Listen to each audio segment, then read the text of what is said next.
نحمدہ و نصلی علی رسولہ الکریم اما بعد۔ محترم ناظرین، امید کرتا ہوں آپ خیر و عافیت سے ہوں گے۔ خوابوں کی تعبیرات کے سلسلے میں آپ کے سامنے حاضر ہوں۔ آج کی اس ویڈیو کے اندر جس خواب کا آپ کے سامنے تذکرہ کرنے والا ہوں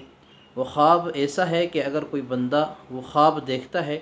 تو یہ خواب دیکھنے والا شخص اگر بیماریوں کے اندر مبتلا ہے تو یہ خواب اس بات کی طرف اشارہ کرتا ہے کہ اللہ تعالیٰ اسے جلد بیماری سے شفا عطا فرمائیں گے، بیماریوں سے چھٹکارا عطا فرمائیں گے۔ اگر یہ خواب دیکھنے والا شخص جو ہے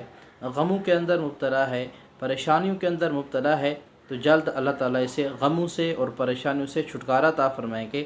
اگر یہ خواب دیکھنے والا شخص جو ہے مقروض ہو چکا ہے کسی طریقے سے تو یہ خواب اس بات کی طرف اشارہ کرتا ہے کہ یہ خواب دیکھنے والا شخص جو ہے اللہ تعالیٰ جلد اسے قرض سے خلاصی عطا فرمائیں گے اور قرض ادا کرنے کے اللہ تعالیٰ اسباب پیدا فرما دیں گے۔ اسی طرح اگر یہ شخص جو ہے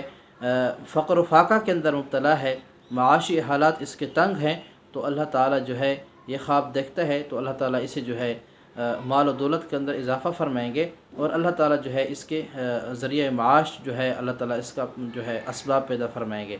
اسی طرح اگر کوئی بندہ خواب کے اندر یہ خواب دیکھنے والا شخص جو ہے اس کی کوئی دلی حاجات ہیں، شرعی حاجات ہیں جو اللہ تعالیٰ سے مانگ رہا ہے تو یہ خواب اگر دیکھتا ہے تو اللہ تعالیٰ اس کی دلی حاجات اور شرعی حاجات، جائز حاجات اللہ تعالیٰ عنقریب پوری فرمائیں گے۔ وہ خواب کیا ہے ناظرین؟ وہ خواب یہ ہے کہ اگر کوئی بندہ خواب کے اندر دیکھتا ہے کہ وہ اپنے ہاتھ اور منہ کو صاف پانی سے دھو رہا ہے، نہر سے دھو رہا ہے، ندی سے دھو رہا ہے، سمندر یا دریا سے یا کسی برتن کے اندر صاف شفاف پانی پڑا ہوا ہے اس سے وہ اپنے ہاتھ اور منہ کو دھوتا ہے یا وضو کرتا ہے تو یہ خواب اس بات کی طرف اشارہ کرتا ہے کہ اس خواب دیکھنے والے کی جو ہے جتنی بھی وہ آپ کو میں نے سامنے بیان کی ہیں وہ تمام چیزیں جو ہے اللہ تعالیٰ پوری فرمائیں گے۔ مزید تعبیرات جاننے کے لیے ہمارے چینل کو سبسکرائب کیجیے۔ جزاکم اللہ خیر، والسلام۔